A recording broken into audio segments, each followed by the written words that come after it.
In this video, I'm going to give you 5 simple steps to eat a lot more food than you are now without getting fat, and it starts right now. So we all know those people who seem to be able to eat whatever they want and they never gain any weight, and it's frustrating, and I get it. And you know what? Obviously genetics matter. I'm not saying they don't, but I'm also starting to discover I don't think it has as big of an impact as we think, and there's some other things at play, and you can actually make some changes to be able to eat a lot more too. And the first thing is, honestly, it just comes down to activity levels. And I'm not just talking about how much time you're going to the gym doing endless hours of cardio. I'm talking about being active in everyday life. And it's just so easy to be sedentary nowadays. There's just convenience everywhere, which obviously has its benefits, but it also keeps you from moving around. You're not going out and going to the store or grocery shopping. You're not even going into the office. You just go from the bedroom to your office, sit in front of a computer all day, and barely even move. And I'm telling you, when I see people who are able to eat a lot of food, most of the time their step count is way higher than those who struggle to eat as much. For instance, I once had a client who was a dog walker for a living, and she took like 20-some thousand steps a day, and the amount of food she was eating was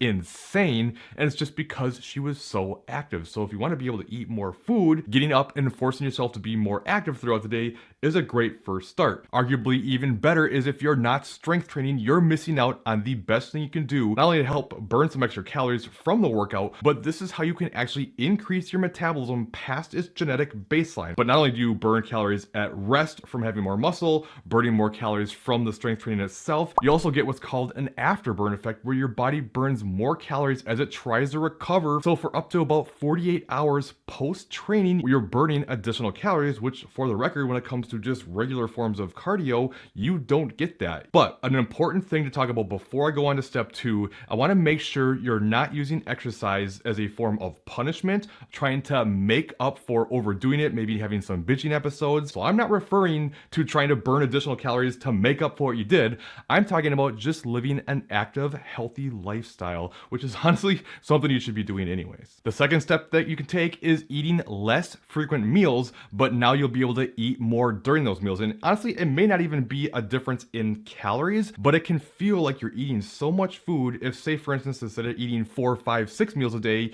you're eating 2 or 3, and now you can consume so much more during those meals. And this is why things like intermittent fasting or even an OMAD approach, which is literally just 1 meal a day, it works well for some people. Whereas oftentimes, and of course there's individuality here, but snacking can really throw you off, especially just mindless snacking throughout the day. It adds up so much and really doesn't usually do much for hunger. So eating less frequently may help you feel like you're eating more and keep you from gaining weight. The third step may be the least popular of them all, but probably the most beneficial, and that is eating more protein. Protein, at this point, I'm convinced it's free calories. There is so much research coming out about how you can eat more food through protein and not only not gain additional body fat, but sometimes lose even more body fat than eating less protein and less calories. There was even one study where they took one group and had them eat 1 gram per pound of body weight versus 2 grams per pound of body weight. And what they were looking to see is if more protein led to more muscle gain, which it didn't, but what they found was the group that ate 2 grams per pound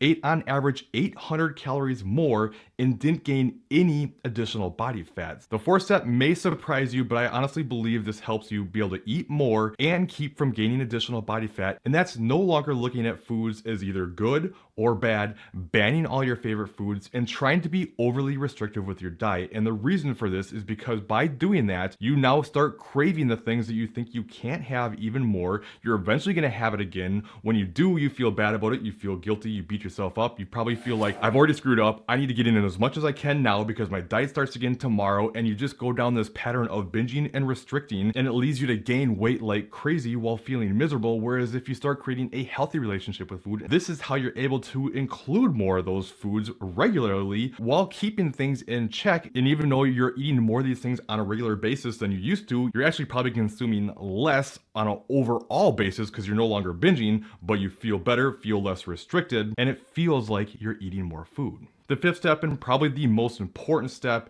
is you have to stop dieting all the time. This is absolutely destroying your metabolism. This is why you end up getting fatter, because you keep starving yourself. I'll show you what I mean at the end of this video, but basically, long story short, when you starve yourself, you slow your metabolism down as your body's self-defense mechanism against starvation. And while you may lose weight at first, because your metabolism gets so jacked, you end up overdoing it, coming back, gaining weight super fast, eating less food than you probably were before, and it's this miserable cycle you can't get out of. So if you want to be able to eat more food without gaining fat, you got to stay out of deficits for a long period of time and allow your metabolism to recover. And if you do have this history, you can go through a process that's called reverse dieting. This is where you more gradually increase your calories over time, maybe adding around 50 to 100 calories per week. And keep in mind, the reason we take it slower is because your maintenance calories actually has about a 100 calorie buffer on either side. And by taking these smaller increases, as these calories come up, your body doesn't really kind of realize it as much. Whereas if you just jump them up dramatically, it can't handle it. Well, now your metabolism is increasing along the way with the increases in calories, keeping you from gaining additional body fat, at the very minimum helping minimize it. And now you're going to be able to undo this suppression that's in your metabolism from the dieting, be able to start eating much more food without gaining much more additional body fat. It's through the crash dieting and starvation diets that you end up getting fatter. And if you want to know more about why this happens and what you can do about it, then make sure you check out this top video up here, and it'll help this sink in more and get you out of this yo-yo dieting madness that's not only keeping you from getting the results you want, but actually making you fatter. So check that out next, and I'll see you in the other video.